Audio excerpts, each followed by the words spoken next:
Este vídeo é um oferecimento da Amazon, onde você encontrará todos os livros ambientados no universo das crônicas, bem como os mais incríveis produtos relacionados às crônicas, a Game of Thrones e a House of the Dragon, sempre com os melhores preços. Para conferir, basta clicar nos primeiros links na descrição abaixo. Comprando através deles, você estará me ajudando a produzir diariamente e tornando o MGF cada vez mais forte.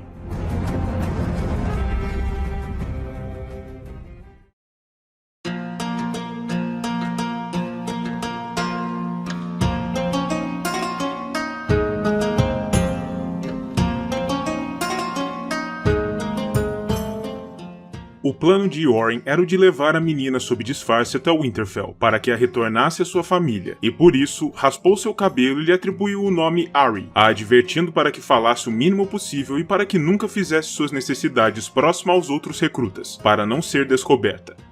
Durante o trajeto da coluna da patrulha, Arya travou contato com os personagens Lome Mãos Verdes, um filho de tintureiro, Torta Quente, um filho de padeira, e Gendry, um misterioso aprendiz de ferreiro, e a princípio antipatizou com eles. Mas após intimidar Torta Quente quando este tentou atormentá-la, os órfãos aprenderam a respeitá-la e se tornaram seus amigos ou, em sua visão, sua matilha. Ela também conheceu 3 assustadores prisioneiros removidos das celas negras, que estavam a caminho da muralha, os terríveis Horge e Dentadas, 2 homicidas cruéis, e o enigmático homem que chamava a si mesmo de Jaqen H'ghar, um estrangeiro oriundo de Lorath com cabelos em 2 cores, vermelho e branco. Horge e Dentadas ameaçaram Arya, como não poderia deixar de ser, ainda que a menina tenha se mantido firme, mas Jaqen tentou apenas cortejá-la, oferecendo-se para se tornar seu amigo em troca de um ou outro pequeno favor, já que estando dentro de uma gaiola, ele não poderia fazer muito. Arya não lhe deu ouvidos. Em um determinado ponto na viagem, um grupo de homens de manto dourado vindos de Porto Real os alcançou, exigindo que um dos recrutas lhes fosse entregue. Arya, a princípio, pensou que os soldados estivessem à sua busca, mas o líder deles revelou que o verdadeiro procurado era Gendry, por motivos que nem mesmo o próprio parecia compreender. Yoren não se deixou intimidar e forçou os soldados, que estavam em menor número, a baterem em retirada, mas eles prometeram que retornariam. O grupo chegou até tão longe quanto uma cidade deserta às margens do Olho de Deus, mas ali foram interceptados por um grupo de soldados Lannister liderados por Sir Amory Lord, um dos capangas mais graduados de Lord Tywin. O cavaleiro exigiu que os recrutas e Yoren fossem confrontá-lo como homens leais e fiéis ao rei Joffrey, mas o irmão negro era naturalmente desconfiado e não mordeu a isca, se mantendo trancado dentro das muralhas da cidade abandonada, e por isso Lord ordenou que seus homens assaltassem a muralha. Yoren e seu grupo até tentaram lutar, e Arya em pessoa participou do combate, mas no fim eles foram superados, e Arya e seus amigos precisaram escapar, mas antes ela se compadeceu dos criminosos na gaiola, pois estavam em uma carroça que se encontrava, então, em um celeiro em chamas, e por isso ela ofereceu a Jaqen um machado para que ele e seus companheiros de cela escapassem antes de fugir. Yoren veio a ser morto durante o ataque, mas Arya, Torta Quente, Lome, Gendry e uma menina assustada a quem Arya chamava apenas de Doninha, conseguiram escapar, vagueando pela mata durante algum tempo, completamente perdidos. Mas seu tempo livres não durou muito. Eles foram logo capturados pelos Homens da Montanha, o grupo de brutais soldados a serviço de Sir Gregor Clegane, a Montanha que Cavalga, outro dos terríveis vassalos de Lord Tywin, enquanto os observavam em uma aldeia. Eles foram mantidos ali durante 8 dias, enquanto o homem conhecido como Cócegas torturava os camponeses em busca de informações sobre o paradeiro dos homens de Lord Beric Dondarrion, os inimigos de Sir Gregor, e também sobre itens valiosos que os camponeses pudessem estar ocultando. Nesse meio tempo, Arya se sentiu muito violada e deprimida por ter sido capturada, e enquanto viu seu amigo Lome sendo morto por Hafford, o soldado Polliver lhe roubou a agulha, por ser uma boa espada forjada em castelo e, portanto, um item de valor. Isso enfureceu Arya de tal maneira que, durante sua caminhada forçada até Harrenhal, a sede temporária do exército Lannister na região, ela criou uma espécie de mantra, uma oração com os nomes de todos aqueles a quem ela odiava e que, um dia, pretendia matar, e tais nomes incluíam os de Sir Amory, por ter matado Yoren, o de Sir Gregor, por lhe ter capturado, os dos soldados Polliver, Chiswick, Dunstan, Hafford e Cócegas, o de Sir Ilyn Payne, por ser o carrasco do pai, o de Meryn Trant, por matar Sírio presumivelmente, e os do rei Joffrey e da rainha Cersei, por serem, em última instância, os líderes de todos eles. Quando chegam a Harrenhal, todos os prisioneiros Lannister são postos para trabalhar, de acordo com as instruções de Lord Tywin, que se encontrava estacionado ali, e Arya foi escalada para trabalhar para o intendente do lugar, Whis, que a colocou para servir na Torre dos Lamentos. Dias mais tarde, Arya reencontrou Jaqen H'ghar e os outros 2 prisioneiros, que haviam se tornado homens dos Lannister, após terem sobrevivido ao incêndio na cidade murada e, presumivelmente, tendo se rendido às forças de Sor Amory.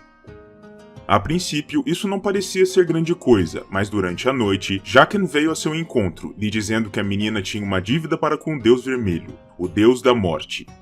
3 vidas lhe haviam sido tiradas, as do próprio Jaqen e a de Jorge Dentadas, e portanto, 3 vidas lhe eram devidas.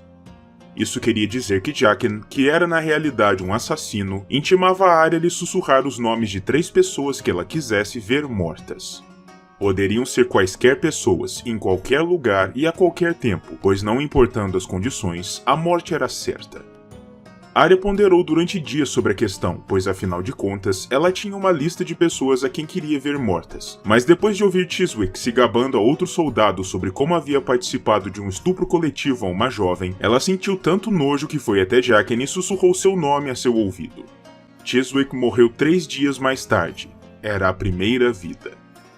Depois, Arya nomeou o intendente Whis por lhe ter batido e enganado sobre um capão assado, e a morte veio a ele também, tão bem executada que parecia estar ligada à feia cadela malhada que ele vinha criando desde que era uma filhote. Era a segunda vida. A terceira e última era a mais difícil de escolher, e enquanto pensava a respeito, Arya ponderava que deveria ter escolhido pessoas mais importantes, tendo o potencial até mesmo de encerrar a guerra que agora estava em curso com apenas uma palavra. Finalmente, ao invés de apenas dizer um nome, Arya usou um ardil, sussurrou no ouvido de Jaqen seu próprio nome, para o horror dele. Obviamente, ele estava obrigado por sua formação religiosa a executar a palavra de Arya, tirando a própria vida, mas ele lhe pediu que o desnomeasse, e Arya concordou, com a condição de que ele ajudasse a si e aos seus amigos em um levante interno no castelo, libertando um grupo de nortenhos sob o comando de Robert Glover e de aliados Frey para que tomassem o controle de Harrenhal de dentro para fora, e como não havia outra alternativa, Jaqen concordou. A revolta arquitetada por Arya foi bem sucedida, e os homens do norte e dos rios de fato tomaram o controle do castelo, embora Arya não soubesse que Hobbit já vinha maquinando com Vargo Holt, o líder da companhia mercenária dos Bravos Companheiros, para derrubar Sor Amory, a quem o mercenário odiava. Depois do fim do levante, Arya se encontrou novamente com Jaqen, e para seu completo assombro, ele mudou seu rosto e sua fisionomia em sua frente, se tornando em essência uma outra pessoa, cujo nome ela nem sequer sabia. Ele lhe disse que já era chegado o tempo de a pessoa chamada Jaqen morrer, e quando Arya lhe perguntou como ele fizera aquilo, ele lhe disse que, se ela desejava mesmo aprender, deveria ir até a cidade livre de Bravos, do outro lado do Mar Estreito, e procurar a Casa do Preto e Branco, um misterioso templo na Ilha dos Deuses, onde lhe instruiriam sobre este aparente ardil.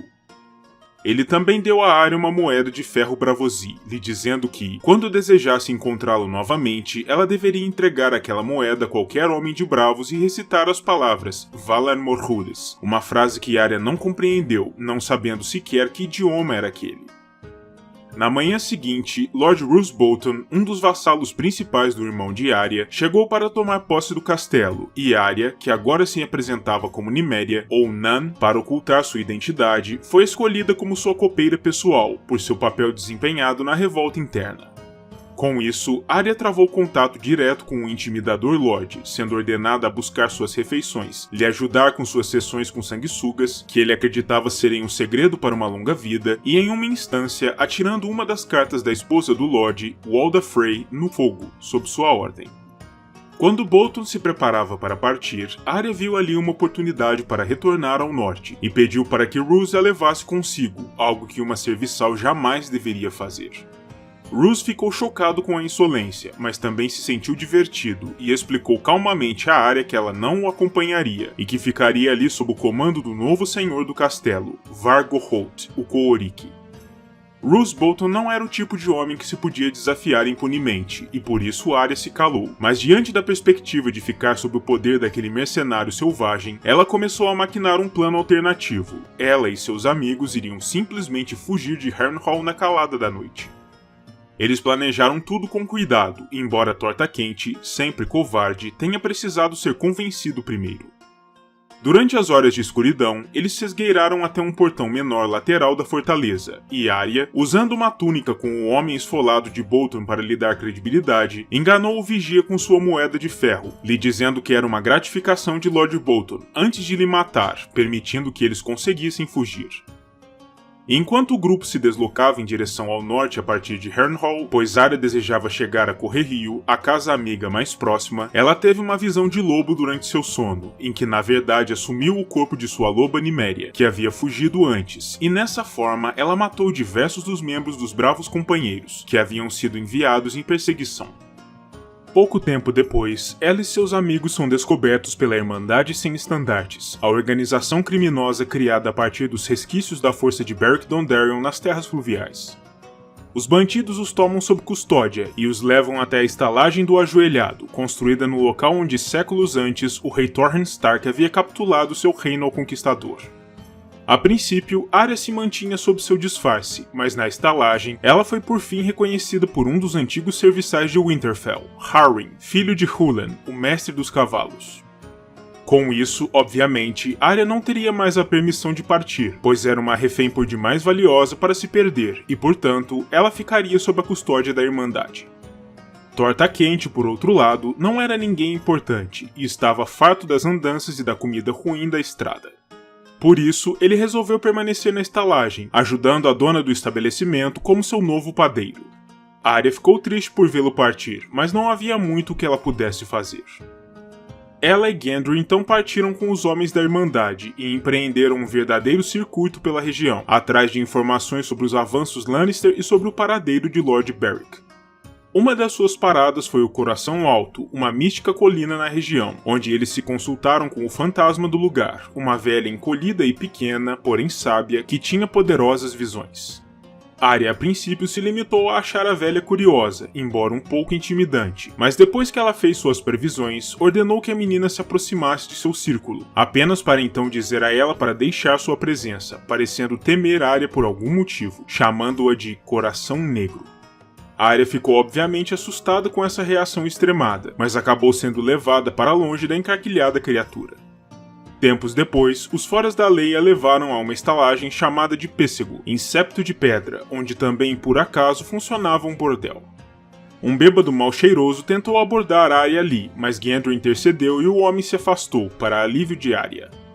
Em certo momento, os Foras da Lei trouxeram para lá uma figura alta, imponente e intimidadora, usando um saco por sobre a cabeça. Mas quando este foi removido, Arya viu de quem se tratava. Era Sandor Clegane, o Cão de Caça, o responsável por assassinar seu amigo Mycah e, portanto, um dos homens a quem Arya queria ver mortos. Depois, Arya partiu com o capturado Sandor e com os Foras da Lei para fora da cidade, até seu esconderijo no chamado Monte Oco, uma colina com um interior totalmente escavado, e ali ela acusou o Cão de Caça do assassinato de Mycah, demandando justiça por isso. Lord Beric Dondarrion, o líder da Irmandade, sentenciou Clegane a um julgamento pela batalha por isso, já que ninguém ali conhecia a realidade sobre a acusação e determinou que seu adversário na luta seria ele mesmo. Arya ficou muito apreensiva. Ela sabia da tremenda habilidade de Clegane com as espadas, e por isso temia que ele pudesse se safar do que fizera. A luta se deu em meio ao salão principal do monte, com Lord Beric incendiando sua espada, algo que apavorou Clegane, pois ele tinha pavor das chamas.